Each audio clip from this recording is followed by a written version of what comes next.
성도 여러분, 한 주간도 평안하셨습니까? 행복한 안식일입니다. 역시 사람은 의식주만 해결되면 살아있는 것이라고 말할 수 없는 존재인 것 같습니다.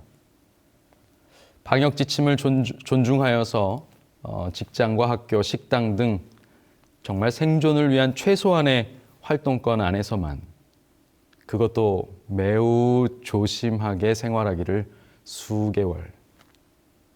우리는 마치 동면에서 깨어나듯 봄꽃과 함께 밖으로 쏟아져 나온 사람들로 인해서 하루 확진자가 1,000명에 이르는 것이 아니냐 하며 걱정하는 뉴스도 만나게 되었었습니다. 인간을 사회적 동물이라고 말하죠. 만약 급수를 따질 수 있다면 그 중에서도 특급 사회적 동물일 우리나라 사람들. 우리는 다시 지인들을 만나고 좋은 곳을 다녔습니다. 일일 확진자가 1,000명이 넘는다는 그 어마무시한 걱정들을 만나서 나누고 있는 이 웃지 못할 아이러니는 무엇이었을까요? 그 내면을 들여다보면 아무리 그래도 인간이 먹고만 사냐 하는 심리가 아니었을까 싶습니다. 그렇습니다. 우리는 만나서 어울리며 감정과 정서를 나누는 사회적 존재들입니다. 지난 시간 우리는 교회의 3요소를 예배, 헌신, 그리고 교제로 정리했었습니다.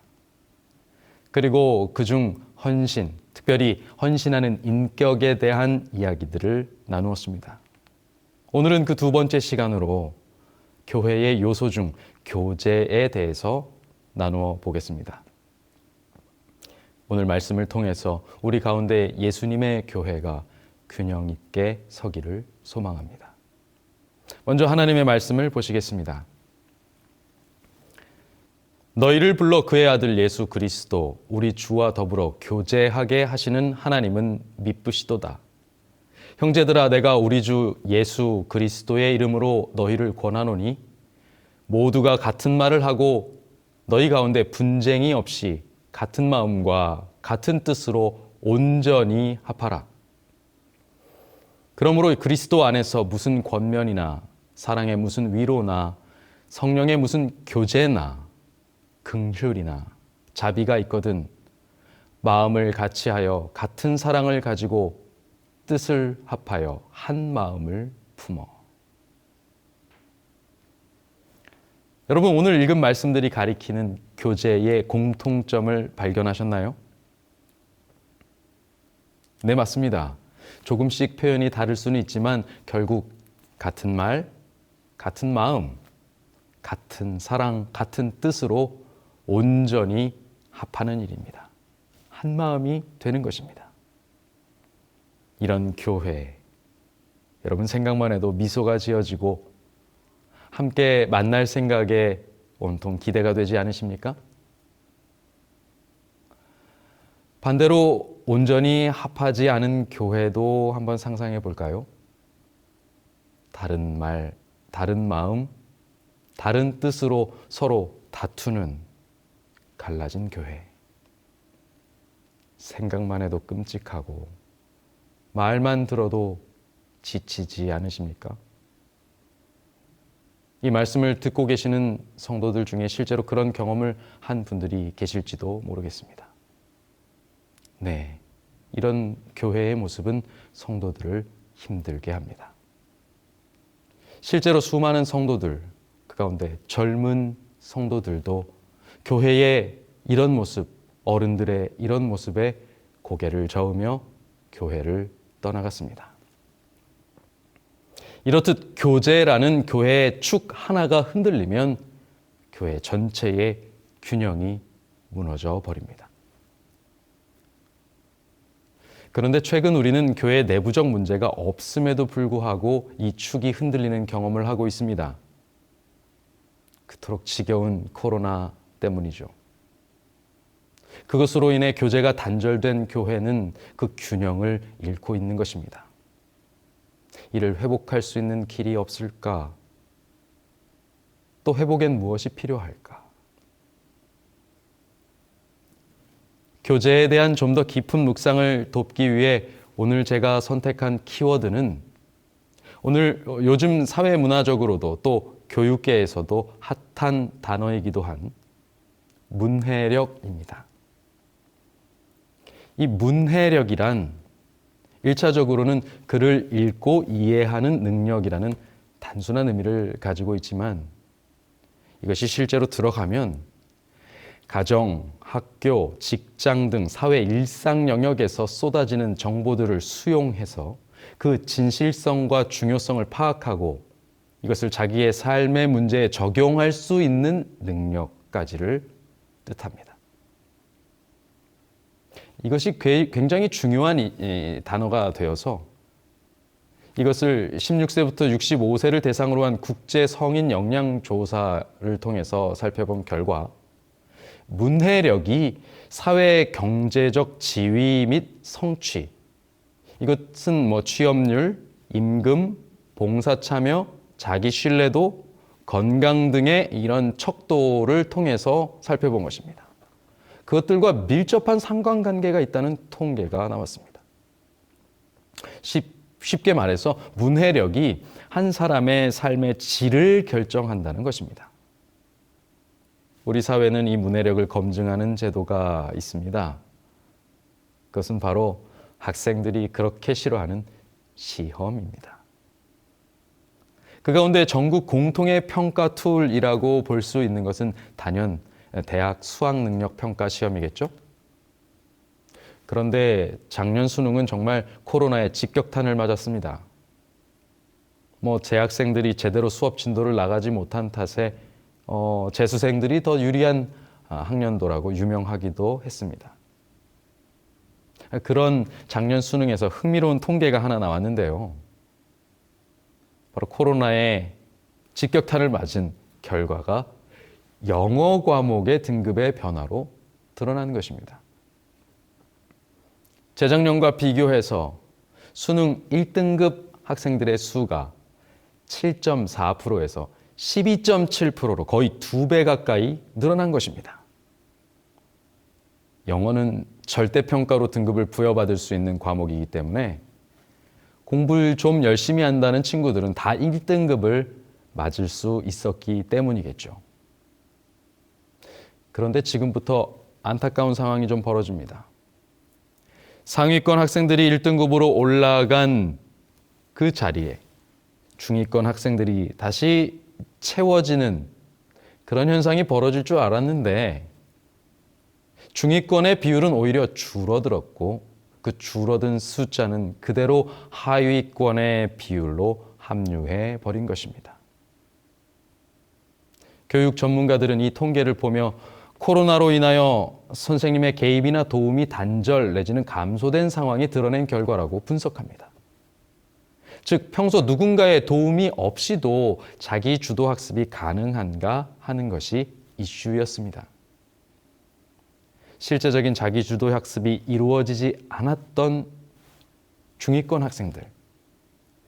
그 학생들은 학교 출석이 줄어들고 선생님의 개입이나 도움이 축소됨과 동시에 학습에 대한 의존적인 그 습관의 결과가 드러나 버렸습니다. 그렇게 대한민국 문해력의 현 주소가 드러났습니다.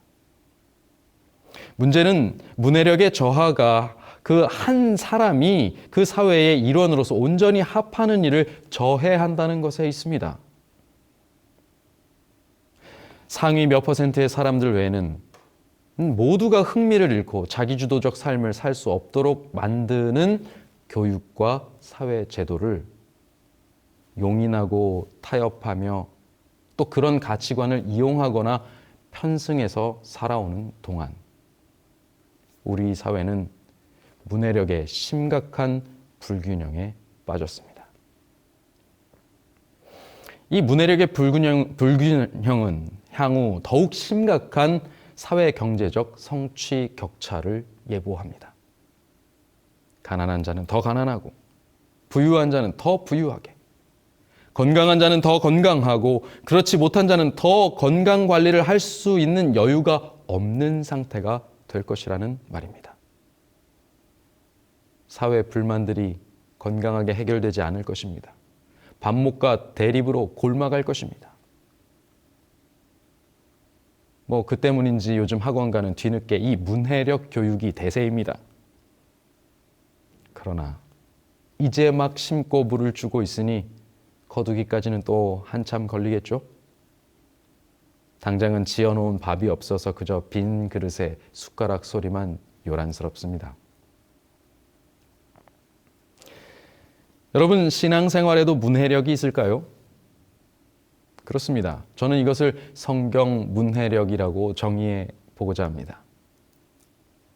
1차적으로는 성경을 읽고 이해하는 능력을 뜻하겠지만 이것을 실제적으로 적용해 보자면 일상 속의 경험을 통해서 얻어지는 정보들까지 다 포함해서 성경과 비교, 대조하여 진실성과 중요성을 파악하고 이것을 자기 삶의 문제에 적용할 수 있는 능력까지를 의미하는 것이죠.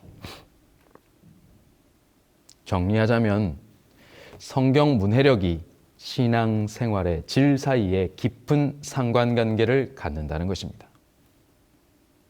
성도와 교회의 성경 문해력을 검증하기 위해 하나님께서는 주로 직업, 건강, 재정, 관계, 사명 등에서 오는 시련을 사용해 오셨습니다.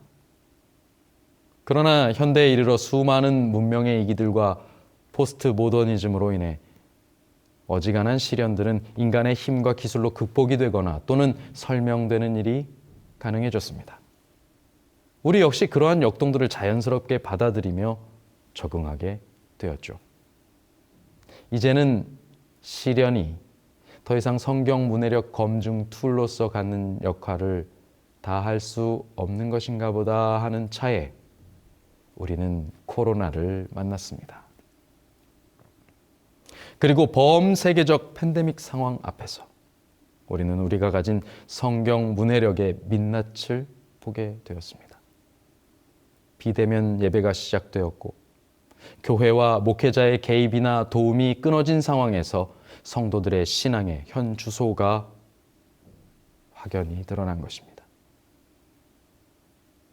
그 불편한 진실을 마주하기 두려운 우리에게 비대면 예배는 더욱더 편리해지고 편안해졌으나 그러나 그 편안함의 끝은 씁쓸하기만 합니다. 교육 전문가들은 이 문해력 향상에 대한 답을 정독과 다독에서 찾습니다. 책으로부터 들어오는 정보를 찬찬히 분석하고 또 여러 번 반복해서 살피는 것입니다. 또 여러 분야의 다양한 책들을 읽거나 그런 경험들을 하는 것도 포함되겠습니다. 그렇게 종합된 정보들의 진실성과 중요성이 파악되고 이것을 즉시 삶의 문제에 적용하는 것입니다. 여기서 문해력 교육의 핵심은 학생 스스로가 그 과정 자체에 집중하고 노력하는 거기서 성취감을 얻도록 이 자기 주도성을 자극하고 개발해 주는 데 있습니다. 이 교회의 균형이 무너진 것을 한 가지로 정의하기는 힘들 것입니다. 그러나 물리적 교제가 끊어지고 보니 교회 안에 심각한 성경 문해력 불균형이 드러나게 된 것은 사실입니다. 그것이 교회의 균형을 깨뜨리고 있는 것도 사실이죠. 이는 성도 한 사람이 교회의 일원으로 온전히 합하는 일을 저해하는 원인으로 작용하고 있었음을 우리는 알게 되었습니다. 교회의 사역이 목회자의 도움이 그것을 가리고 덮고 있었을 뿐이지 사실 본래가 그렇게 지내온 것입니다. 교회의 사역은 목회자와 소수의 사람들에게 집중되어 있고 대부분의 성도들은 의존적인 습관에 빠져서 신앙생활에 흥미를 잃어 있었습니다. 단순히 교회를 출석하는 것으로 성경 문해력까지 갖출 수는 없는 일이었는데 그것을 익히는 노력에는 매우 소극적이었던 것을 넘어 무관심했었던 것입니다. 교회를 구성하는 요소 중에 교제, 바로 그 교제가 그렇게 흔들린 것입니다. 그러면 어떻게 성경 문해력을 향상시킬 수 있을까요? 우리에게는 이 생명의 책 성경이 있습니다. 바로 이 성경으로부터 들어오는 정보를 찬찬히 분석하고 또 여러 번 반복해서 살피는 것이 그 출발이 되겠습니다. 우리는 말씀을 묵상, 정독하고 또 다독, 통독합니다. 나아가 교회와 가정 안팎의 삶 속에서 이루어진 경험들을 신앙적으로 해석하고 또 적용합니다. 이때 그 과정 자체로 만족하고 확신을 얻는 것이 매우 중요합니다. 네, 그런 것 잘 알고 있죠. 사실 제가 설명드리지 않아도 아실 분들은 다 아실 겁니다. 그런데 이 말 들으면 꼭 공부 못하는 학생에게 공부 잘하라는 말처럼 들립니다. 당장 문해력이 없는 사람이 어떻게 문해력이 갑자기 생겨나겠습니까? 글쎄요, 그래도 문해력이라는 것이 또 학원이라도 등록을 해서 다니면 늘 수 있을지 모르겠지만 교제, 그 자체의 의욕을 잃은 성도의 성경 문해력은 어떻게 향상을 시킬 수 있을까요? 잠시 제 이야기를 좀 하자면 제가 건강에 나름 자신이 있었던 사람입니다. 그런데 40이 넘으면서 건강에 위험 신호가 하나둘씩 생기기 시작했습니다. 사실 그 시작은 체중에서 시작됐습니다. 어느 순간 갑자기 체중이 확 불더니 체중계의 숫자가 85kg를 넘어서고 있었습니다. 알러지, 기침, 두통, 무좀, 디스크 증상까지 도무지 겁이 나서 병원을 가지 않아서 그렇지 아마 진단을 받으면 끝이 없을 정도로 질병의 징후들이 드러나기 시작했습니다. 정말 겁이 났습니다. 그런데 코로나가 닥치고 역설적으로 저에게는 저녁 시간이라는 것이 생겼습니다. 사람들을 만나고 만찬을 하던 그 시간. 그래서 제 나름대로는 먹는 것으로 스트레스를 풀고 있던 그 시간이 고스란히 없어져 버린 것입니다. 그때 마침 제 학창시절 친했던 형님을 만나서 달리기를 시작했습니다. 정말 처음에는 2km를 채 뛰지 못해서 쓰러졌습니다. 너무 힘들었거든요. 달리면 달릴수록, 그러나 달리면 달릴수록 이대로는 안 되는데 하고 막연하게 생각만 했던 그 변화에 대한 결심이 현실로 만들어져 가고 있다라는 그런 생각에 저 자신에게 뿌듯함이 들었습니다. 3km를 뛰고 4km를 뛰고 5km를 뛰고 한 주에 한 번 뛰던 것을 2번을 뛰고 그리고 3번을 뛰고 부지런이라는 재림 성도들로 구성된 크루에도 들어갔습니다. 사실 꼭 살을 빼야지라고 생각한 적은 없었습니다만 그래서 식이 조절은 정말 요즘 아이들 말로 1도 하지 않았습니다만 그러나 그렇게 6개월 정도가 지나자 약 10kg의 체중이 감량되었습니다. 정말로 저는 음식은 하나도 조절하지 않았습니다. 아직도 정진해야겠지만은 지금은 20km 정도는 편안하게 뛸 수 있는 체력도 갖게 되었습니다. 그래서 저를 아시던 분들은 최근 저에게 일어난 변화에 많이 놀라하십니다. 달라진 저의 모습에 자극도 받으시는 것 같습니다. 그래서 저희 교회에는 달려라 석계라는 사조직도 생겼습니다. 장로님부터 집사님 그리고 아이들에 이르기까지 모두 달리기를 합니다. 있는 곳에서 혼자 혹은 가족들과 달리며 그 기록들을 이 밴드에 올리는 것이죠. 재미가 쏠쏠합니다. 위기가 기회로 바뀐 것입니다. 어떤 방법이 정답일지는 모르겠습니다. 그러나 어떤 방법이든 우리는 찾을 수 있을 것입니다. 각자 속한 교회의 사정과 형편에 맞게 우리의 교제의 새로운 플랫폼을 도입해 보시기 바랍니다. 너무 오래 지속된 이 현실에 근심하지 마십시오. 온라인 말씀 묵상이든 실시간 온라인 운동, 같이 운동하는 것이든 지금 바로 실행하십시오.